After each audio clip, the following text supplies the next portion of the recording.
Well, pursuant to the Governor's Executive Order number 16, we are meeting electronically today. Although this is a special called meeting of the Johnson City Public Library Board, it is using the agenda of our regularly called meeting. We did hold this meeting earlier in the week, full disclosure, but a recording was not, we were not able to record the meeting. So we are redoing that meeting in a special called meeting. We do have a quorum of members, and I will ask for Kathy Griffith to call the roll to make sure that everyone understands that we are meeting electronically and agrees with that format. Okay. Kathy Hall. Yes. Tony Warner. Here. David Gamer. Present. Jennifer Dixon. Yes. Scott Jeffress. Yes. And then Sarah Davis, Susie Williams, DJ Swatzel. Okay, we do have a quorum. So we will, we don't have to vote in the same order we did or anything before, and we will do a meeting with a full agenda. We can maybe shorten some of the discussion if we need to, but feel free to vote in any order. You don't have to remember how you voted the last time. And I will turn it over to Kathy. No, actually the first item of business is the approval of the April minutes. I know we all have had a chance to review those, so I will entertain a motion to approve the April minutes of the Johnson City Library Board of Directors. So moved. I'll second that. Okay, all those in favor say, oh, you know what? Here's something I learned. We have to do roll call votes on Zoom meetings. So Kathy, will you call the roll? Yes. Kathy Hall. Yes. David Gamer. Yes. Jennifer Dixon. Yes. Scott Jeffress. Yes. Tony Warner. Yes. Thank you. Okay, that brings us to the treasurer's report. Okay. In a nutshell, the balance sheet, the liability that is on that page will go away because we've received all the items from our summer reading program order, and that will take care of itself in May. And if you look at the actual financial statement, we are at 97.6% revenue, and we are at 81.5% expenditures. All account groups are within budgeted amounts, and this includes personnel, which had a 3 payroll month in April. Are there any questions for Kathy? All right, I will entertain a motion to approve the treasurer's report. So moved. I'll second. Okay, Jennifer. Kathy, will you call the roll? Yes. Kathy Hall. Yes. David Gamer. Yes. Jennifer Dixon. Yes. Scott Jeffress. Yes. Tony Warner. Yes. Thank you. All right, that brings us to the Washington County Imagination Library report. Okay. That report, we are at 96% revenue, 75% just under in expense. We have over 5,200 children enrolled. They're still getting books, and the work is being done by Celeste Smedley at home to keep the database updated. Okay, and I know you just said this, but I know Susie Williams at our last meeting wanted to make sure that everyone understands that, yes, Imagination Library is still going on. We're still sending books out to everyone. Correct. All right, are there any questions for Kathy on that? Is there a motion to approve the Washington County Imagination Library report? So moved. I'll second. Okay. Kathy? Kathy Hall. Yes. David Gamer. Yes. Jennifer Dixon. Yes. Scott Jeffress. Yes. Tony Warner. Yes. Thank you. Okay, director's report. Okay. Well, I'm excited to report that we are starting truly phase 1 of our reopening strategy beginning next week after the holiday, and that will be bringing more staff into the building as we prepare to start curbside service next week, or excuse me, on June the 1st. We're starting curbside. So we're going to be doing curbside service for the pickup of holds and pickup of print jobs that folks have ordered Monday through Friday from 11 a.m. to 6 p.m. and then on Saturday from 10 a.m. to 1 p.m. And so folks can call in or put their holds online, and then they'll get a text notification, just like we did before, or an email that will let them know that the holds are here and ready. And then they can come by, and there's a note, there'll be a phone number on the signs and some clearly marked parking spots outside, so they can just call and let us know they're here, and we'll bring their books out, bag them up, and put them in their trunk for them. So there'll be no contact. We'll have some nice separation of staff within the building. Our building is large, so staff have been redeployed. And so we can maintain social distancing very effectively within the facility. All staff are also being required to wear masks while they're in the building. The call-in hours will be probably working hours. We start getting staff here about 9 a.m. So they can call 9 a.m. until 6 p.m. However, if someone makes a request after about 4 p.m., we don't want to guarantee same day pickup at that point. We're just not really sure with regard to same day pickup and the ones that call, how long it's going to take us to go from phone call to hold retrieval from the shelf to get it out in the staging area. So we don't really want to promise folks more than, within a 2-hour window at this point. As we get better and as we can kind of establish what our usage is going to be like, we'll have a better sense of that at that time. But at this point, of course, they can begin placing holds online anyway now.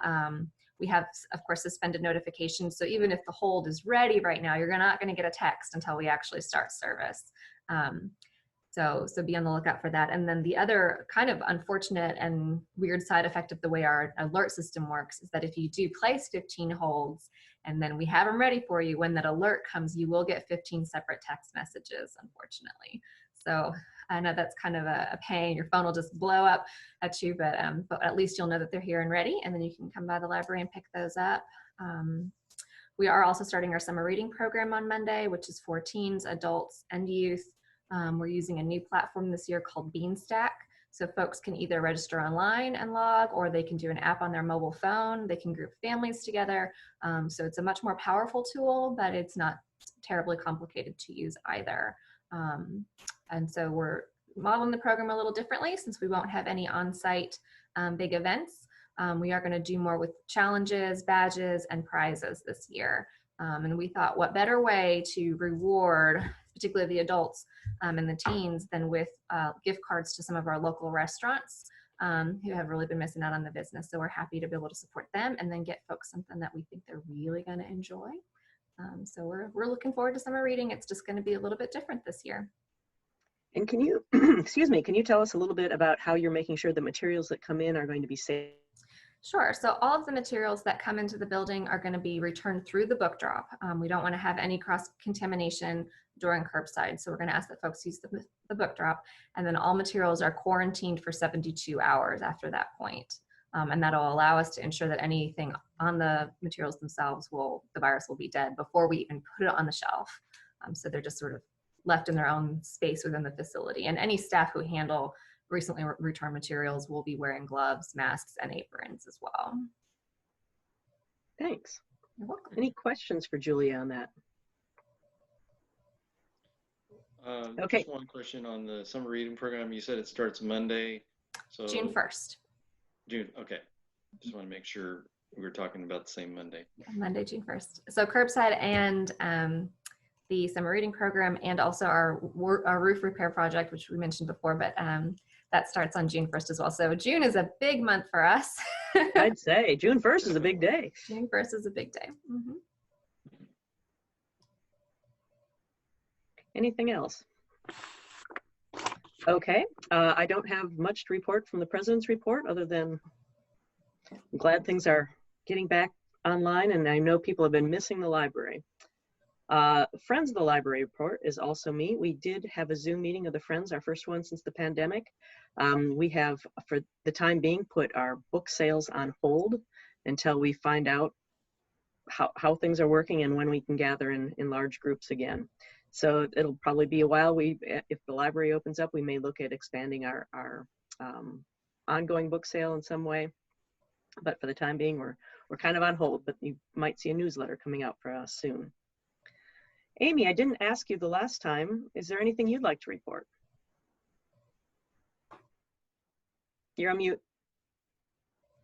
Amy, unmute.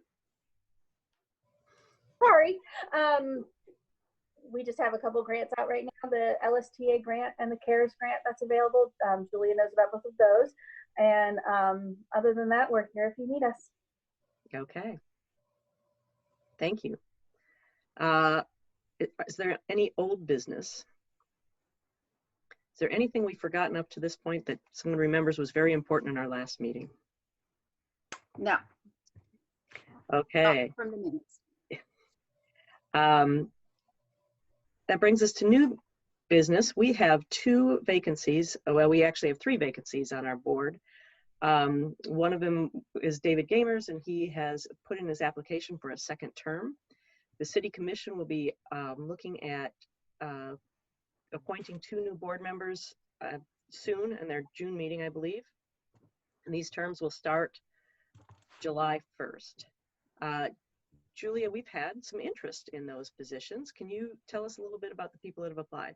Sure. So we have, as Kathy mentioned, we have 2 vacancies at present, and we received 6 applications for those 2 vacancies, which is brand new and very exciting for us to have that much interest in the library board, to be sure. And of those 6 folks who put in applications, 3 of them did reach out to board members or to myself to learn a little more about board appointment. And so I'll just go through, and I'll start with the folks with whom I have spoken and tell you just a little bit about them, and then we'll go from there. So the first one is a gentleman named Carlos Connerly, who has lived in Johnson City for approximately 8 years. He is retired. He was an urban forest planner for the city of Tallahassee within their county planning department. Now his interest in libraries comes from the fact that he was married, his late wife was a librarian. She was an academic librarian, and his daughter is a librarian. And not only are they librarians, but they were like active in the field. So he was able to attend the American Library Association conference several times with his wife and then later with his daughter. So he is well aware of libraries and the work that we do, asked very good questions. So it took me a while to figure out where this was coming from, but he's eager to see what he can do to help support the Johnson City Library and become more involved in his community. The next person with whom I've spoken is Dr. Robert Sawyer, who has lived in Johnson City for 20 years. He's a professor of literature and language at ETSU. Now, prior to his interest in the library board at this time, he did serve on the Friends of the Library Board, and Kathy, I believe you worked with him in that capacity. I did, and he organized our book sales for several years and was a big supporter of the library. And plays great music at the book sales, I should say, too. He didn't mention that in our conversations, but really? Should. And of course, he's happy to give back to his community as well, and seemed interested in continuing his involvement with the library. The third candidate with whom we have had contact is Michele Therese. She's lived in Johnson City for 35 years. She is retired from the Johnson City schools. You probably know her because she is an active school board member, and she's involved in many other boards and organizations throughout the area. She's very involved in the community and passionate about literacy in particular, and also I think diversity as well. She's on the Langston board also. And Kathy, I believe you guys are school board members together. So we are school board members together, and I always think it's good to have someone attached to the schools on this board, because I think that's an important connection and one that we look at making even stronger in the future. The next 3 candidates are some who have applied, but I haven't spoken with them, but I'll just tell you a little bit about them based on the application itself. The first candidate is Star Bartow, who is retired. She said she's just passionate about libraries and community. She's retired as a nonprofit professional, so she does have experience in grant writing and that kind of thing. It looks like she did serve on, I lost my spot. Is it the Senior Center? Oh, there it is, excuse me. The Johnson City Senior Services Foundation Board is a current appointment that she also holds. Next, we have Magana Dwanji. She has lived in Washington County and Johnson City for 2 years now. She works for Ballot Health. She's a project manager there, and she learned about the library through the JC 101 program. And so as part of that program is also interested in becoming more involved in her community. And the last candidate that applied is Maddie Mullins, who's been in Johnson City for 60 years. She is retired. She was a teacher within the Johnson City schools and also the executive director of the United Way in Johnson City. She is the current president of the Monday Club, which of course does meet in the library regularly. And so those are the candidates that have applied. And if you have any questions about any of them, I'd be happy to go further. I think we've agreed that candidates that show interest and have reached out to Julia or one of us or the library makes that candidate look like they're very much interested in being a part of our board, and so we appreciate that. Our job today is to choose 2 candidates to recommend to the commission. They have the final decision, so it is not, our recommendation does not necessarily mean that that's who they will choose, but I think they appreciate when we recommend board members. I would recommend that Michele Therese definitely be one of the 2 members. I've had a lot of experience with her, and I'm very impressed, and I think she would add a lot to the board. I agree, and I think she also has a big heart for underserved populations and populations that the library reaches out to, and I think she'd be a great board member. Yeah, I think in terms of demonstrated interest specifically in the library and their experience with this and everything, I mean, Michele and then Dr. Sawyer are probably those 2 for me come to sort of the top of the group as I heard Julia describe them. I agree. I agree also. And if there are there are candidates that are not appointed at this time, as I think the Friends would be happy to reach out to them and see if they can become involved in the library in that way. And then as openings come, if there's qualified candidates. I know that we had some discussion about Carlos, who seems like a great supporter of libraries, and we'd love to have him and his energy involved in the library. So I'd be happy to reach out and see if he would be interested in being part of the Friends. Very good.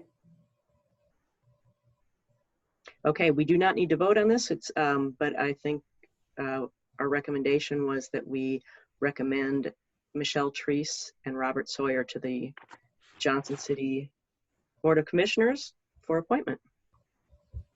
I'll draft a letter. All right. Anything else that we need to bring up? When do we get to do this again?